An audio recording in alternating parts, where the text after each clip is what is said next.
Welcome to another episode of Threads of Enlightenment. As usual, I'd like to stop right here and thank our guests for coming because I know they're bringing a couple of things I deem very expensive. Elizabeth, your time.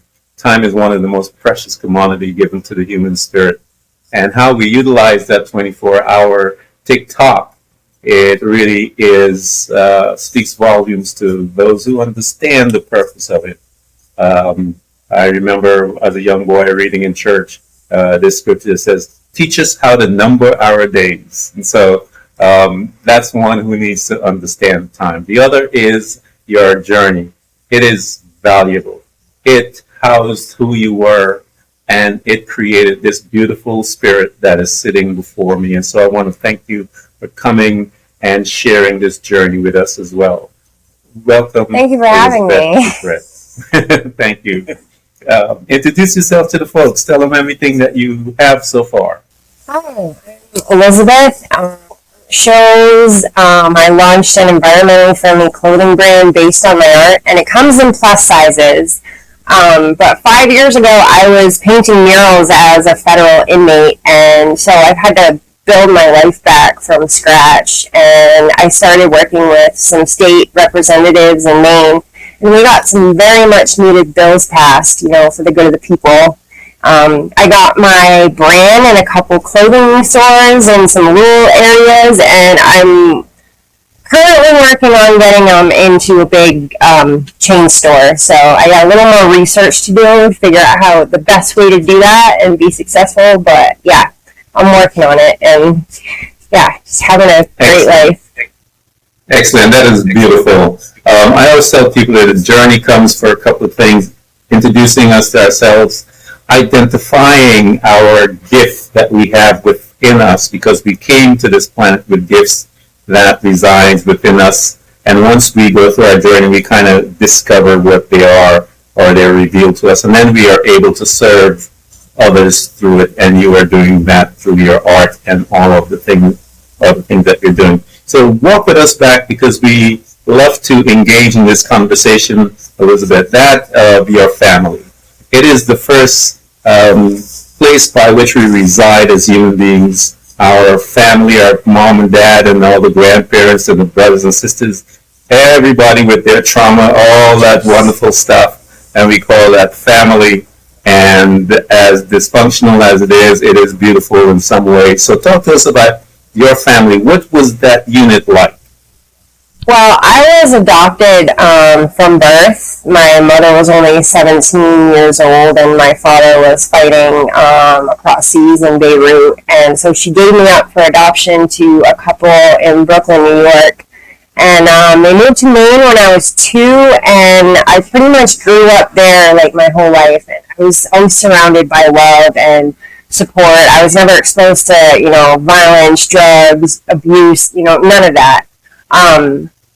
I struggled with mental health issues a little bit, at my preteen years, and, instead of teaching me coping skills and, helping me figure myself out, they just pumped me full of, antidepressants, and it put me in psychosis, And so I struggled with that, but, I was always into art and into music, and I was always one of those, dreamer kids who couldn't get her head out of the clouds.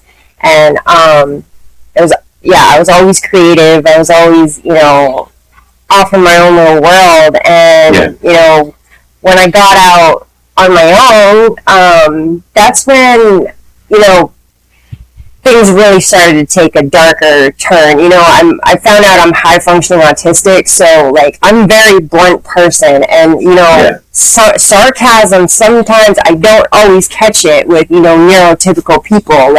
If you say something, I'm expecting that to be what you mean, but there's this whole other underlying meaning, and it took me a long time to figure myself out. And this country has the wrong attitude towards, mental health and, the stigma behind it. They teach you that there's something wrong with you and there's something broken about you, but, you can actually, once you figure it out, yes, you're going to struggle some ways, but you're going to have all these other superpowers that nobody else has.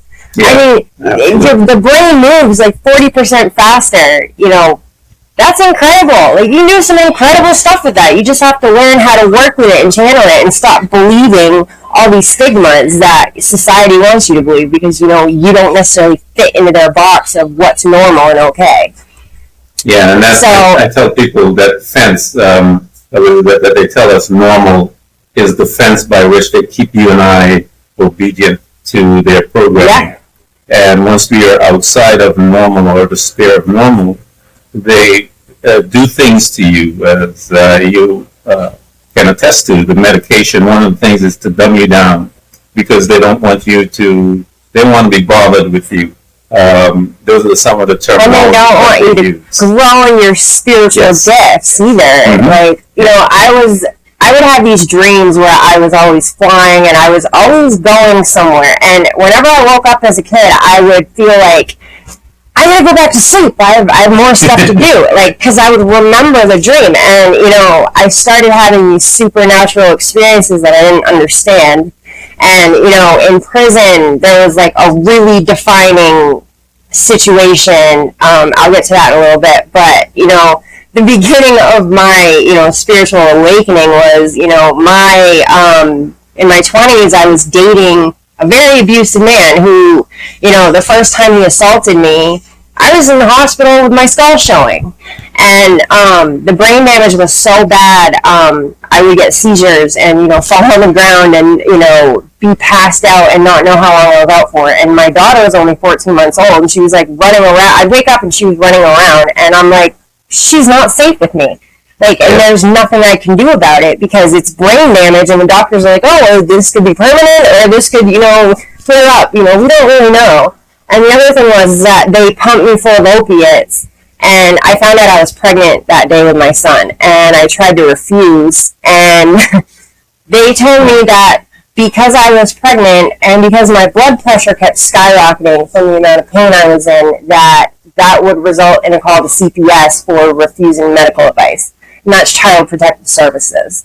So they literally threatened me to send, you know, DCFS or CPS, whichever one it is now, and take my kids from me if I didn't, you know, take these very highly addictive drugs. And they also told me that I was on too small of a dose to get addicted. And, you know, we know now, 15, 16 years later, that Big Pharma was just out to get profit off of the suffering of the American people. You know, half the people that were born in 1986, like me, are gone from drugs. Like, there's more people in the older generation than there is in the millennial generation, because they've killed so many of us off. And, you know, I went to Spruce Run, the battered women's shelter, eventually, and they turned me away with 2 beds open. They said that my situation was too severe and my injuries were too extensive, and it put the other women in the shelter in danger. So, wow. The girl that got the bed didn't even get hit. The guy kicked her car, and that's absolutely domestic violence, you know, destroying property. But compared to my situation, where I would have been dead if I hadn't gone to the hospital, and you're going to turn me away because my injuries are too extensive. Well, I had made it through I was 21.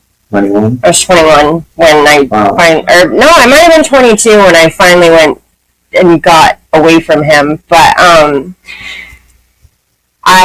after that, it was like rock bottom, because I made a deal with my father. If they wouldn't help me, I would sign temporary guardianship to my children over, because, you know, if my ex showed up and tried to take them with the cops, my dad would have to hand my son over, and then he'd be, you know, in the care of a psychopath.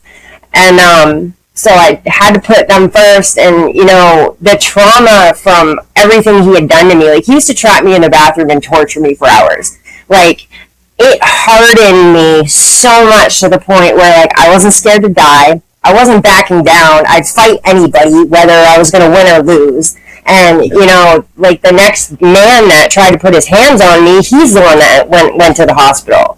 Like, I had become this completely different person who was running on trauma and adrenaline and, you know, just coating the pain over with anger and rage because I couldn't handle, you know, the emotions underneath.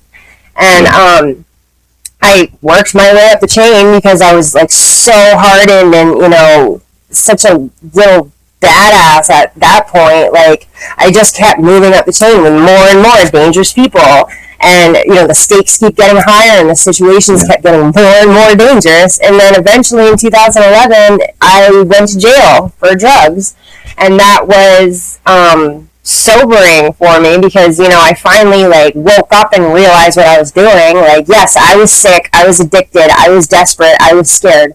But now I was profiting off of people's addictions and misery and pain. And that's not what I wanted to be. Big Pharma is breaking in trillions, and I was like, well, shit, if they can do it, why can't I? I'm running for my life here. What is their excuse for selling this stuff? And, the guilt kind of all hit me at once, and I realized, I knew a bunch of people who I was selling to, and they all lost their kids to the state. That was, the defining moment for me, that woke me up out of this. And, when I went to jail, I got to see all of the horrible things going on in America. I grew up in Maine. It's 94% white people up there. We don't see what goes on with the racism outside of the state. I grew up thinking that, the civil rights movement happened and then prejudice and racism was over. I had no idea the systemic oppression in this country until I went to prison and saw it for myself. And then I'm meeting women of color who were sterilized against their will. Wow. And this was before Trump filled up the ICE camps and was sterilizing refugee women. These were American women they were doing this to, and not a single one of them was white. And now all of a sudden with overturning the Roe v. Wade, it's a great day for white lives. And it's man, I don't know if people don't see all this, happening. I mean, my first week at Somerset County, I witnessed an entire pod of women get stripped because a male sergeant wanted a list of who shaved their vaginas and who didn't. Those that did were punished. That's what sex traffickers do. And people hear inmate, oh, she's been to jail. Well, she automatically deserves everything she gets then. Just say you're okay with cops being predators. When I got out of prison, I literally had conservative women telling me, if you don't want to get raped by cops, don't get arrested and go to jail. This is not what America is supposed to stand for. We're supposed to be the land of the free and everybody's equal and everybody's, all that. And instead, we have the highest rate of incarceration. We make up 25% of the global incarceration population. And we're 5% of the world. Yeah. We have more people in prison than entire continents. And, I couldn't figure out why for the longest time. Why would they do this? Why would they lock everybody up? And then when I got to prison, exactly. I didn't see the cracks in the system until I was up close and had my face shoved in it. But yeah, like you said, money. It's all about a free workforce. We worked 40 hours a week for $5.25 a month. These corporations don't even want to pay people a minimum wage. We're up to 29 empty properties for every homeless man, woman, and child in America. This is a dystopian nightmare. And a hospital saves $350,000 a year contracting men and women to be washed by inmates instead of regular people. Yeah. It's bad in there. I watched a woman go into labor, and when we threatened to riot. The only reason they took her to the hospital is because all of us flipped out and we're dude, you're not letting that baby be born in a cell. So they didn't want 30 women flipping out about this. So they literally told the lady, if this is a false alarm, you're going in the hole. Wow. That's amazing. For those of you who have had kids, Braxton Hicks, false labors, anything. And these women are getting punished if it's a false alarm. This is barbaric. This should not be happening. And the juvenile centers are even worse because they're children. They're demonized as juveniles. They love to use these words to rebrand these groups of people to make them, to make you have less compassion for them. Calling, kids who are in jail juveniles. Those are children. Yeah. They need help. And, I keep hearing this, we need to have, armed vets in every school to stop mass shootings. Yeah, you've done that. You've had a cop in school, and you didn't stop a single shooting, and you just sent a bunch of black kids to juvenile centers where they're getting raped because predators flock to these institutions because they know these kids are juveniles. They're not going to be believed. They've already screwed up. So their word doesn't hold any weight. And these predators flock to these institutions.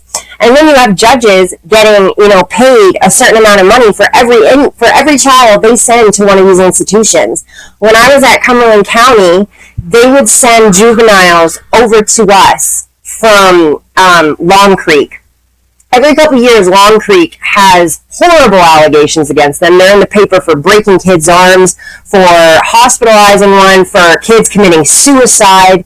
Well, they brought this one 17-year-old girl with us after she snapped and stabbed one of the COs. She got tired of getting raped repeatedly by high-ranking officers. Everybody knew about it, and the other staff was too scared to do anything.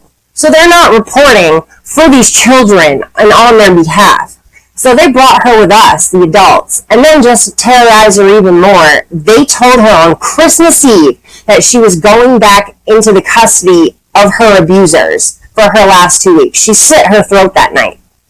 That's better than going to some of these institutions. These institutions cannot continue to keep doing their own investigations because this is how they're bearing the abuse.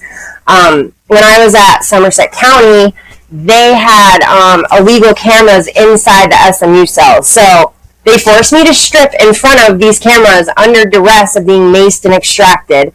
Now, when you get extracted, they show up 12 deep, all in SWAT gear. They have electric shock shields, rubber bullets. They have these canisters of gas that are chemically designed to take the oxygen out of your throat, so you can't breathe. And if they hit one cell, it hits all of us. So all the inmates that weren't even doing anything, they're getting traumatized because one person didn't do what they wanted. And it's usually over something petty. I've watched them break a girl's arm, like popped her collarbone right out because she asked, "Why are you bringing me to Max? What am I getting written up for?" That's all it takes. And these people use extreme violence on you. So when I got to Alderson Federal Prison, when I finally got sentenced, I filed a PREA complaint against Somerset County. That stands for Prison Rape Elimination Act. And basically anything sexual of a sexual nature, it goes under PREA. Well, Somerset County, this is how they're bearing the abuse too. They admitted to everything I was complaining about, and then they just deemed it unfounded. Like, yeah, we did it. So what? That's basically what they wrote. And so when they deem it unfounded, it doesn't go any higher. So these institutions just get to do their own investigation, and then that's it. So when Alderson got it back, when they got the response back, they wouldn't even allow me to hold it, to read it myself. They read me the results and then told me I couldn't have a copy and that I couldn't send it home and that I just simply couldn't have it. And imagine filling out paperwork on the outside or, a complaint and then telling you can't have a copy of it. It wouldn't happen. Yeah. That would never happen. But it does to women in prison because they want to bear the abuse. They want to continue sex trafficking us, abusing us, raping us, and getting away with it. And then after I got out, the Captain Grimes at Alderson, y'all can go Google that, and 4 of his subordinates all got convicted of raping and stalking inmates and tampering with PREA evidence. I went to the Freedom of Information Act, and they could not find this complaint. And I've requested a copy of my medical records, too. Because, that's the other thing. They don't want to give you your medical records. And inmates that have been in there for a year, that's a problem. People need their medical records. And so I requested it again. They told me to subpoena this complaint. I'm like, subpoena it? Really? By law, you have to give it to me. And you're telling me to subpoena it and get a lawyer. Because there's absolutely no consequence for them if they don't. By law, they have to give it to me, but nothing happens if they don't. So this is one of the bills.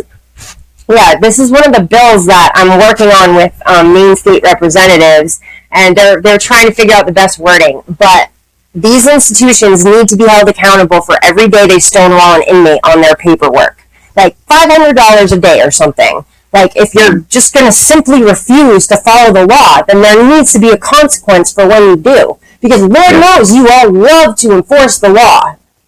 and take it way too far. I mean, they've killed so many inmates at Somerset County. I mean, every couple months, it's another inmate dead, and it never, there's never any justice because nobody cares. It's an inmate.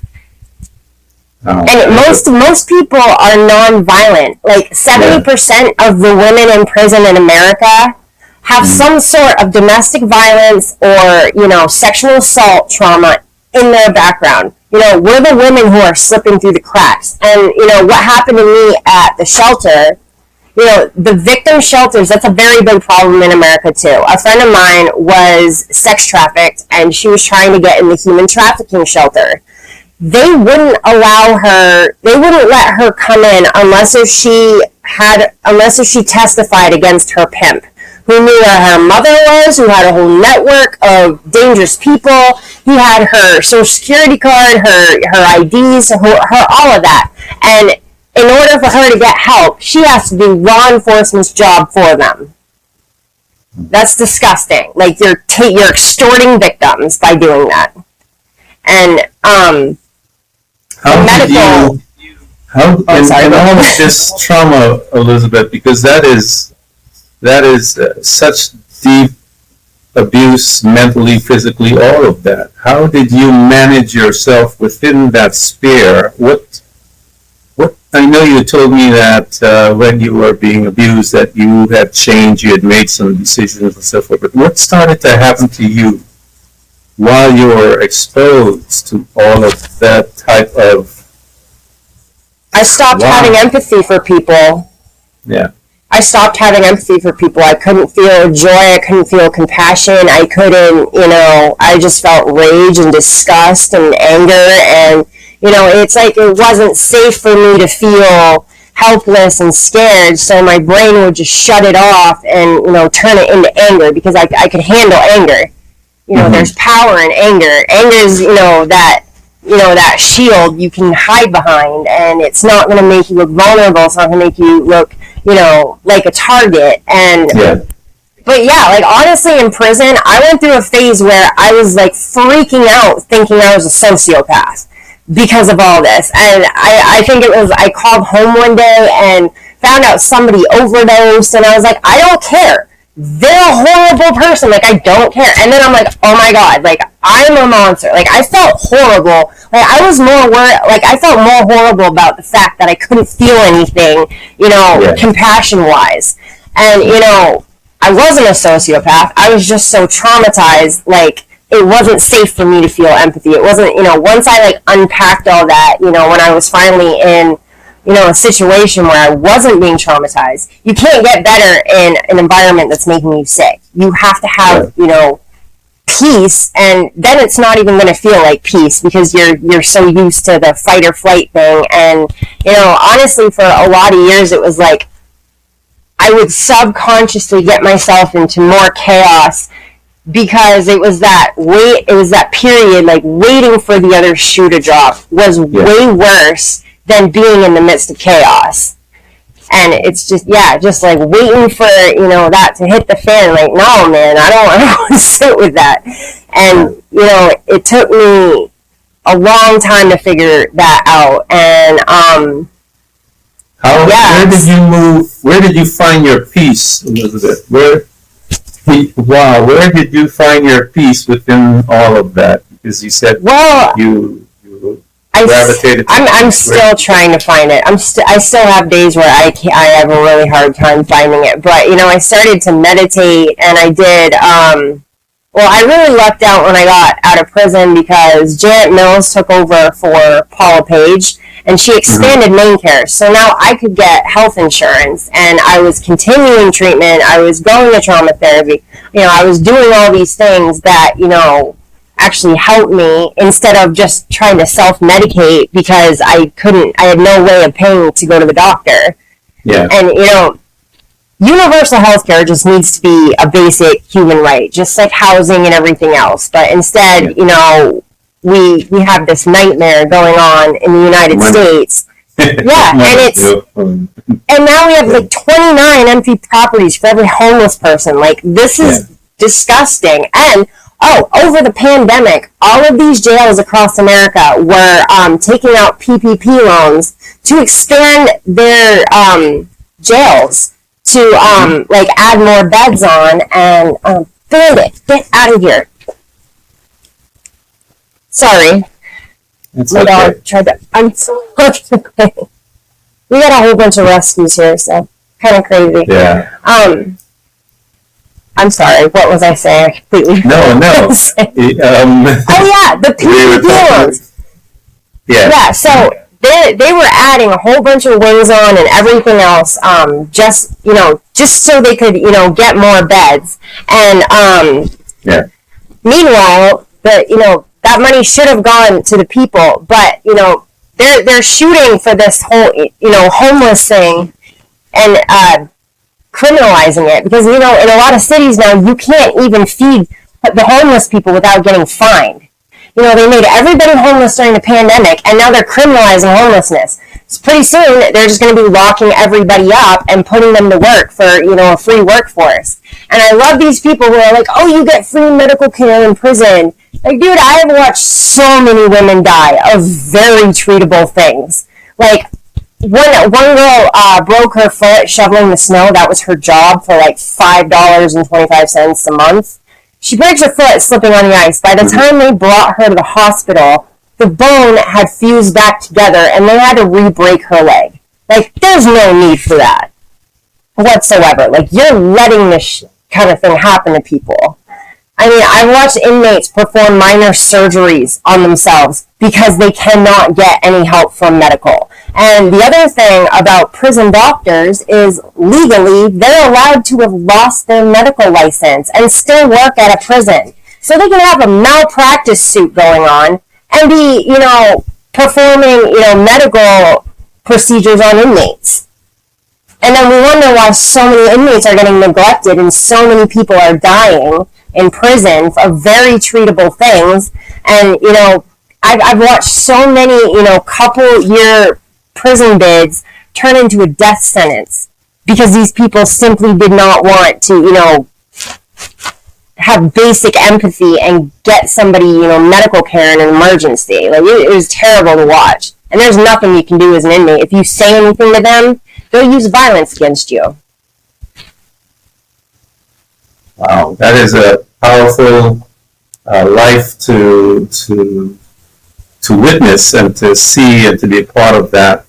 And you mentioned that you moved from prison. What was it that caused you to be moved from there? Was it because you had served your time, or what was that condition like that moved you through and moved you forward? Well, because we'll get back to what you were talking about, because it's a powerful story that the politicians need to be aware of it. And this is just one location that you're talking about, and there's so many of them all throughout the states, and that are just, and they're all bad. They're all corrupt. Yeah. Well, so what was it that moved you forward, Elizabeth? Well, in Maine, there are no federal prisons, so they had me in county until I got sentenced. So and the feds take their sweet time. Like, you can, have your right to a quick and speedy trial, but you're probably going to get smoked for, exercising that right. And with the feds too, if you take them to trial, they will hold you to the maximum sentence they can, even if you're not that guilty, like, they will hold it against you for, exercising your constitutional right. You literally get punished with way more time for exercising your constitutional right. And, it's disgusting. Like, if you lose in trial, you should not automatically get maximum sentence. Like, you're literally getting punished. Like, why do we have a constitution then if the people are just going to keep being punished for exercising, their basic constitutional rights? Here's another scam that I'm sure the American taxpayers listening to this are really going to like. So when you first show up to prison, it's mandatory that if you haven't graduated high school or taken a GED, to enroll in the GED. That's great.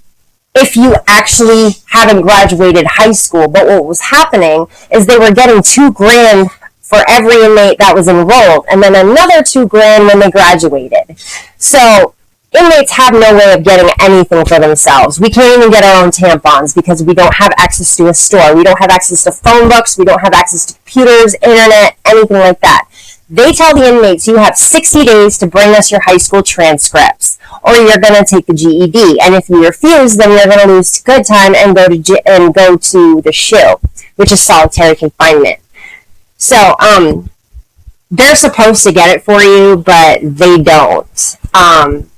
Because they're getting so much money having people enrolled in the GED. So we had women with bachelor's degrees and doctorates and PhDs taking the GED, and then they cut corners again and have the inmates with college degrees teach the inmates who actually needed the GED. So this is just like one big money pit. Like, you do not need to be getting $2,000 for every inmate who unnecessarily takes the GED. Like, it's free money to them. It's disgusting. And that's just like one of many money pits that the prison system is. We have more prisons than we do colleges. Like, this is supposed to be the land of the free. Like, stop gaslighting us with that nonsense. You have bypassed slavery laws, with your mass incarceration, and you are just profiting off of the suffering of the American people. From the medical mafia to the insurance companies to, colleges and the rape culture. Like, I mean, this is, like, not what America is supposed to be. It's not what it's supposed to be at all. Yeah, I can attest to that. My family and I, we had some issues with how they treated my family.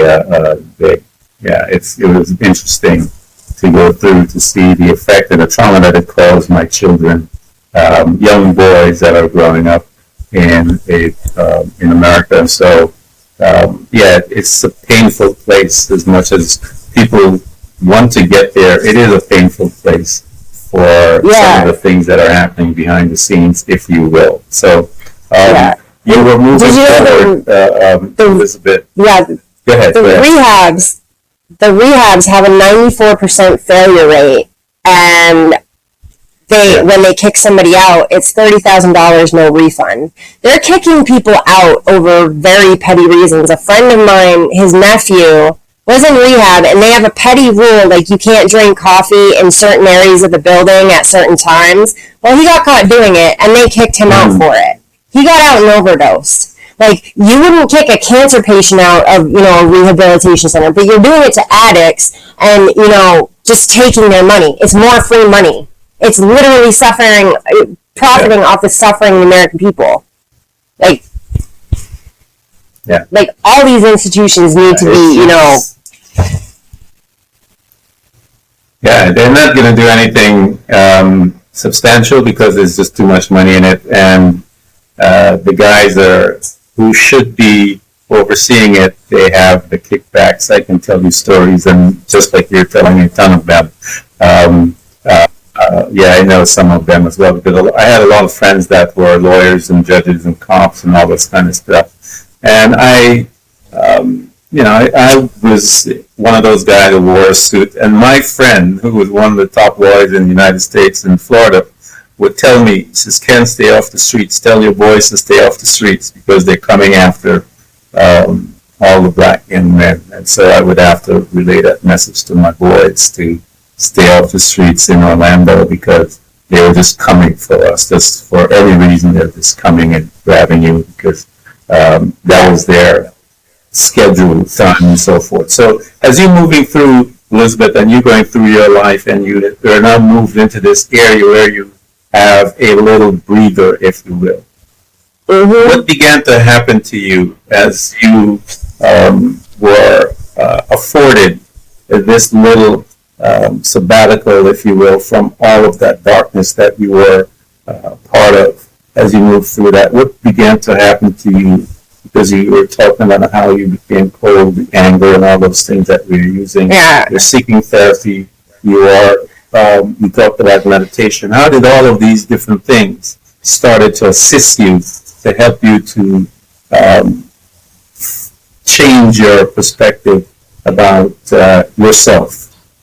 Well, I mean, I could finally like feel emotions again, like other than just like the anger and the, you know, everything I was masking it with. Like I started to really like process everything that was underneath, and like honestly, and the other thing was that the feds had me on lithium, and it stopped filtering through my kidneys properly. So I went into like full-blown psychosis at one point when I got out, and it was a very long process, like having that getting that medication like fully out of my system. So I mean, when like all those emotions and all those traumas really started to like come through, and like I really started to like process them after just like burying them for, you know, the last, I don't know, 10 years, it was very overwhelming, and I felt like I was having a psychotic break, basically. Like I felt like it destroyed me, but at the same time, like once I got through it, I was, you know, I was better, and I was like, okay, well, I can be sad now, and like that's okay, and like I'm safe to do that, and you know, I can unpack this and not just, you know, react to every little trigger, and you know, be at risk of going to jail or being at risk of getting an assault charge or, you know, anything like that. Like I wasn't, you know, just reacting the same way that I was, and you know, I was doing. Yeah. When I was in prison, my first experience with a banned book, because they're banning everything now. My first experience was a friend of mine tried to order the banned books of the Bible, like the Gospel of Judas, you know, the Book of Enoch, and all that stuff. Yeah. Well, the jail won't let her have it, and so naturally, I got out and read all of them because I was like, I have to know why, and you know, I found this whole other side of the story. And I was just completely blown away and like baffled by like how amazing, you know, the Christ conscious really is, and how powerful he truly is. And you know, I started like accepting myself more, and you know, really just kind of like embracing like my spiritual gifts. And you know, I had a psychic tell me, you're an empath, like you don't have mental health problems, you're a witch and an empath, and you need to get your energy fixed. And once I actually got Reiki done and like my energy work done, I felt amazing. Mm-hmm. And like I had this really like profound supernatural experience in prison that just like all the other ones, like I would, you know, try to be like, you know, find, you know, justifications for it, or, you know, like the reason behind it, and I wouldn't, like I would just disregard it as, you know, a mundane experience. And when I was in prison, it was Thanksgiving, and I started having dreams about an old friend of mine, and we were like in the South fighting our way through this house, and like in one room like plants came to life, and you know, the next room we had to fight something else. I had dreams about him for 3 days in a row, and on the third night we were in the car and we were talking and we were having a good time, and we were just reminiscing about the good times. And then we got to that same house from the first night, and there was a triple road, and he's looking off in the distance, and he's like looking at this mist, and I looked at him, I'm like, you can't stay here, it's time for you to go, that's Canada, like that's where you gotta go. Like, you know, I was kind of like processing it like he was on the run from the feds, and I had to get him, you know, it was, you know how like your brain like processes these things. Yeah. So I watched him go into the mist, and I never had a dream of him again. Well, Christmas, I called home, and I found out he died horribly on Thanksgiving. Like, had to get life flighted, like, got hit by a car, his chest was, cavity was open, like, it was horrible. And so, like, I had no way of knowing this, you know, until, like, way after the fact. And, like, I had these dreams of, like, watching him, like, cross over. And then when I got out, my friend Julia, who's, like, really sensitive, you know, empathic and everything, she goes, dude, it was crazy. Like, I can always feel spirits, like, right after they pass. I couldn't feel him anywhere. He was just gone. And it was, like, it came out of my mouth, like, before I even, like, thought about it. And I just said, I know, I watched him go. And I also found out that his his girl found out that she was pregnant after he died, and that she named her Nevaeh. Wow. And he was there when my daughter was born, 15, 16 years ago, and her name was Nevaeh too. Yeah. So there were all these synchronicities, and just I was like, that was definitely a supernatural experience where I was astral projecting, or whatever it was.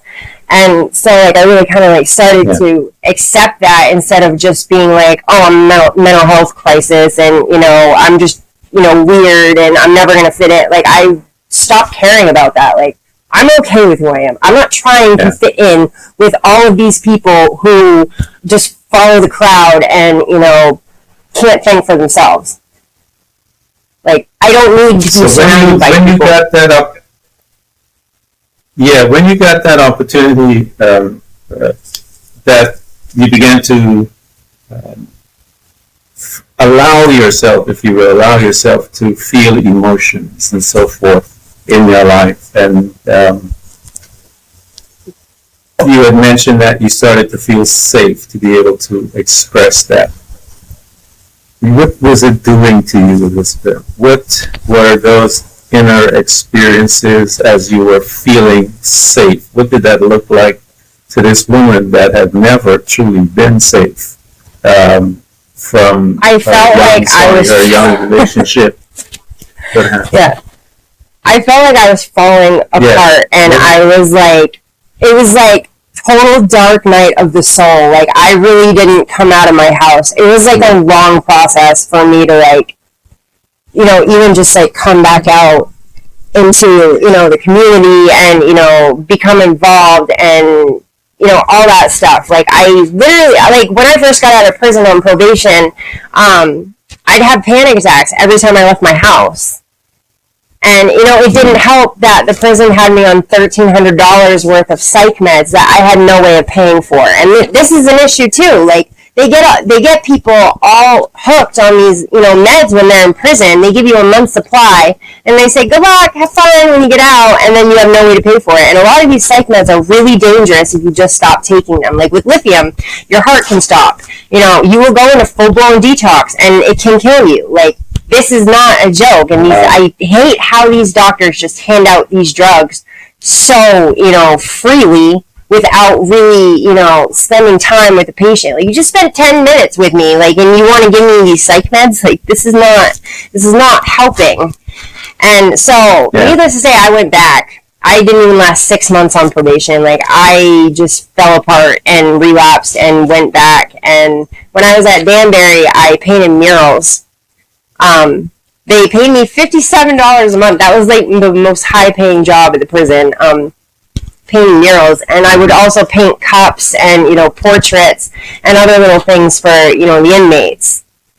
And that's how I got by, made money. And then when I got out, I started talking to downtown businesses in Bangor, and I had a couple art shows. And then I joined the Bangor Art Society, and I started doing shows with them.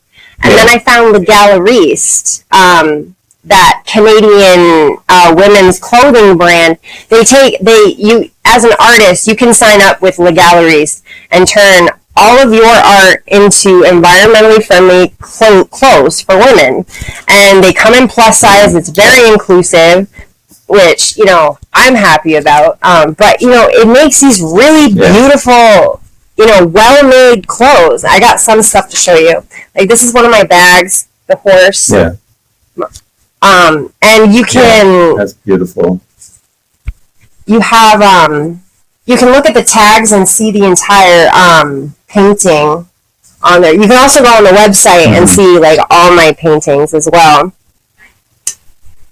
This is a placemat. There's really something for everybody. One day I'll be, super gothic, and then, the next day I'll be, painting rainbows and butterflies. So, you will find, a wide... variety of stuff. This is going to be really good for summer. The koi fish. And I also do stuff with the koi fish, I'll put in scales of gold to like draw on abundance and wealth and, you know, help you manifest, all that stuff. This is a So we're going to provide all of that for them. That is beautiful. We're going to provide, all of you guys that are listening to Elizabeth's powerful journey, we will provide all of that information so that you can have access to the artwork. And I want you guys to go and support her by purchasing her artwork and following her, because this woman, I think she's just beginning. And I think she's in the beginning stage of her mission on this planet. And so I want you guys to support her, purchase her stuff, give it to friends for gifts and so forth, so that you can be a part of her life. And she has a powerful story, man. So here you are. What you've gone in, you came out, all of those things, Elizabeth. Mm-hmm. What happened to cause you to head towards the political arena to then go and start demanding and making your demands known, or your requests, if you will? So that was not planned. Probably more of a demand. Oh yeah. So talk to us a little about that. It was not planned, and if you had told me 5 years ago that I was doing anything political, I would have suggested, the closest, mental health clinic. But basically, there was a cop in Calais, Maine, and he gave drugs to this high school girl who was supposed to give it to her mother, who was paying for these drugs by sexually gratifying the cop. Well, they got busted. They both got drug charges, and I called the DA up, and I was like, why aren't you charging him with a sex crime? He's a cop of 30 years. He's well-versed in addiction, and he was extorting this woman for her mental health and addiction issues. As a woman who's been to prison, the only thing I'm thinking, if a cop hits on me, is what am I going to jail for when I say no? Because that is what usually happens. Yeah.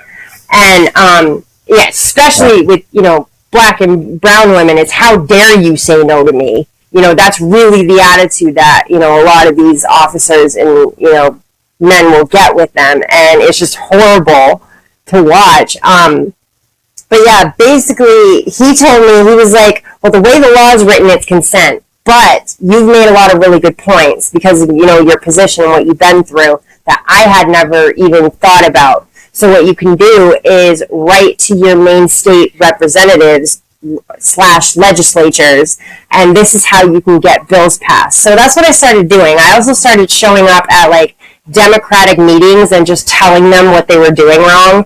And I would come up with statistics and, my story and, stuff I had seen, and they all started listening to me.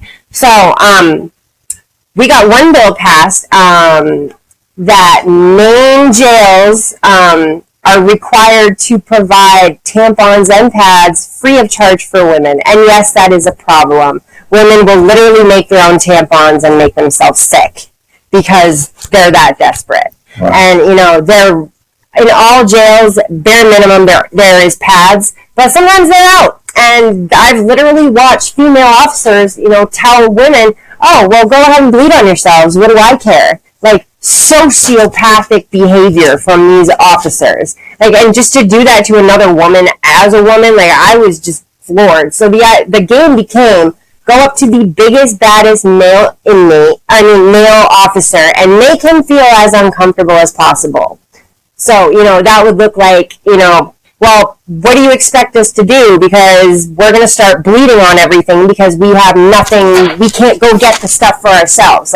Make them feel as grossed out and uncomfortable as possible, and they will go get more than enough for everybody because they don't want to deal with bleeding women. Wow. And that's what you get reduced to. That's what you have to do just to take care of yourself there. And so Maine passed that law, and the only other time you can buy tampons is on commissary, and they will jack the price up, triple what they cost out here. A package of ramen noodles out here costs 20 cents. It costs $1.50 in there. So they're extorting people that way by, just jacking prices up and making them so unaffordable. Like, you have to buy it because that's your only place to shop. So they know that, and they know you're going to buy it because you don't have another option. And it's just, it's extortion. It really is. The other one was, like I said, we had 29 empty properties for every homeless man, woman, and child. That was 3 before the pandemic. Well, what these greedy landlords were doing in Maine is they were charging these application and processing fees for an apartment. But they were getting like 10 in 1 week per month and getting triple the rent. And so they weren't actually renting the apartments. They were just collecting application fees and processing fees and basically ripping people off. So the homeless problem exploded up there. And I went to city hall meetings and I'm like, this is why. This is what you need to do. This is what you need to put an end to. And so they passed a bill saying that landlords can only charge an application fee or any fee if a lease is signed. And you know what? That's fair. Yeah. Like, you cannot keep doing this to people. So yeah, that's kind of how story, Elizabeth. I got some more I'm working on, but that's an incredible story. And I think you are the right person for it because of your experience and your empathy that you have for those that are there.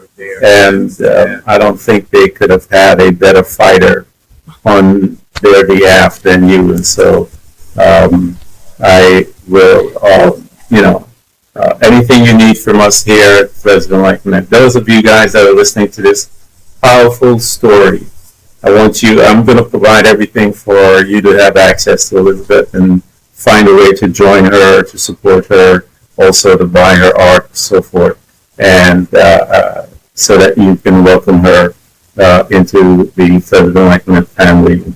I want to thank you so much, Elizabeth, for coming to us, and I know you have just even started on your story, and we've already clocked in an hour, so we have to bring you back so that we can delve into much more of your adventures as you're going through dealing with the politics side and what you're doing on that side. And so I want to again thank you for coming to President Enlightenment. Thank you for having me.